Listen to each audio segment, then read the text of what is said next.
Hello friends, welcome to my channel. ಇವತ್ತು ನಾನು ಸೌತೆಕಾಯಿ ಚಟ್ನಿ ರೆಸಿಪಿ ತೋರಿಸುತ್ತೇನೆ. ಇದಕ್ಕೆ ಬೇಕಾದ ಇಂಗ್ರೀಡಿಯೆಂಟ್ಸ್: ಕಡಲೆಬೇಳೆ, ಕೊತ್ತಂಬರಿ ಸೊಪ್ಪು, ತೆಂಗಿನಕಾಯಿ, ಹಸಿಮೆಣಸಿನಕಾಯಿ, ಶುಂಠಿ, ಒಂದು ಸೌತೆಕಾಯಿ ಮತ್ತು ರುಚಿಗೆ ತಕ್ಕಷ್ಟು ಉಪ್ಪು. ಬಾಣಲಿ ಇಟ್ಟು ಅದರಲ್ಲಿ ಎಣ್ಣೆ ಹಾಕಿ ಸ್ವಲ್ಪ ಬಿಸಿಯಾಗಲು ಬಿಡಿ. ನೋಡಿ, ಬಿಸಿಯಾಗಿದೆ. ಇವಾಗ ಕಡಲೆಬೇಳೆ ಹಾಕ್ತಾ ಇದ್ದೀನಿ. ಹಸಿಮೆಣಸಿನಕಾಯಿ ಹಾಕ್ಕೊಳ್ಳಿ, ಶುಂಠಿ ಹಾಕ್ಕೊಳ್ಳಿ, ಮತ್ತು ಕೊತ್ತಂಬರಿ ಸೊಪ್ಪು ಹಾಕ್ಕೊಳ್ಳಿ. ಇವಾಗ ಇದಕ್ಕೆ ಈ ಥರ ಸೌತೆಕಾಯಿ ಕಟ್ ಮಾಡಿಕೊಂಡು ಮೀಡಿಯಮಾಗಿ ಕಟ್ ಮಾಡಿಕೊಂಡು ಅದ್ರ ಜೊತೆಯಲ್ಲಿ ಹಾಕಿ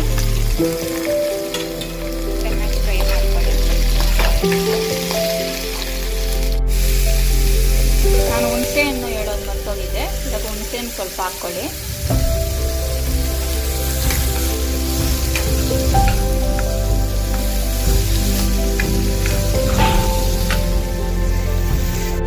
ತೆಂಗಿನಕಾಯಿ ಕಟ್ ಮಾಡಿಕೊಂಡು ಮಿಕ್ಸಿ ಜಾರಲ್ಲಿ ಹಾಕಿ ಕೈನ ಗ್ರೈಂಡ್ ಮಾಡಿ ಇಟ್ಕೊಳ್ಳಿ.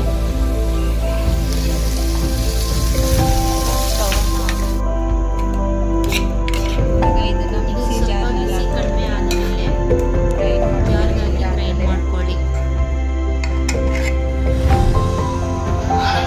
ರುಚಿಗೆ ತಕ್ಕಷ್ಟು ಉಪ್ಪು ಹಾಕಿ